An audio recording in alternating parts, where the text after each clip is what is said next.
it is Joanne with No Guilt Mom, where we help you feel less guilty about all things parenting. Okay, so if you've been following me for a while, you might know that I'm a big fan of a discipline method called positive discipline, where it's really not about punishment whatsoever, but it's reinforcing good behavior and equipping kids with the skills to better manage their emotions. That's like the best way I can describe it. So I have had this issue for a long time now, where every time that my kids unload the dishwasher, there is fighting. I mean, the back and forth screaming, no, don't do this, no, don't do that. And then it ends up with my son hitting my daughter, my 5-year-old son hitting my 9-year-old daughter. And I was at the point where I tried everything. I tried the positive discipline behavior strategies where I bring him over, I cuddle him, I make sure that he has he knows what went wrong, that I'm very unhappy about it, and what to do in the future when he feels that way. Tried that, still hitting. I tried the negative consequences where I took away his TV time and I took away his tablet time anytime he hit his sister. Didn't work. Still hitting. And so this past Labor Day, we were at a family brunch, and my sister-in-law, who is also a mom and a teacher, I was like, I just don't know what to do about this. They're constantly fighting. And in typical teacher way, she's like, well, do you want a negative consequence or positive consequence? And I'm like, I've tried negative, so positive. And she's like, well, what about a reward? And I'm like, oh my gosh. I'm so against rewards. I know you might think I'm crazy for this, but I just don't believe in behavior charts or sticker charts or rewards or anything like that. However, I didn't think about how rewards are a very positive way to change a habit.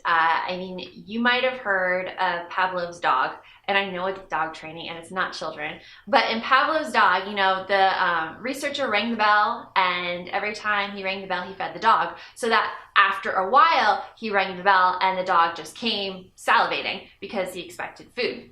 So rewards are very, very, very, very powerful. They don't have to be a bad thing. And I hadn't tried it yet with my kids. And the problem with the dishwashing thing was it was both of them, both my son and my daughter. My daughter was purposely egging on her brother so that he would yell and scream and hit, and then he'd be the one to get in trouble and not her. I know the strategy well because I employed it a lot as an older sibling. But she wasn't getting in trouble. She wasn't even being held accountable for it. So we started a Froyo reward. Now, we go out for frozen yogurt a lot in our family, but I came to my kids and I'm like, you know what? We're not going to go out to frozen yogurt anymore on Thursdays.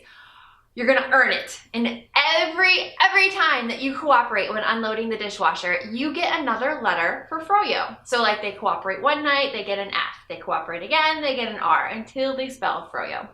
And so they're like, yeah, okay, we'll do that.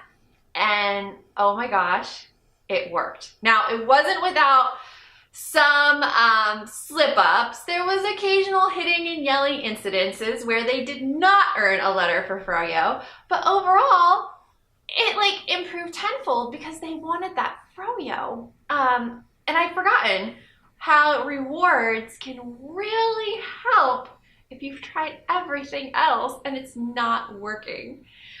So some tips for you with rewards. Make it really simple. Make it something that the kids can take over themselves and that you don't have to keep track of. Because I don't know if you've ever been in the same situation, but sometimes I will set a reward and then I'll totally forget to count it.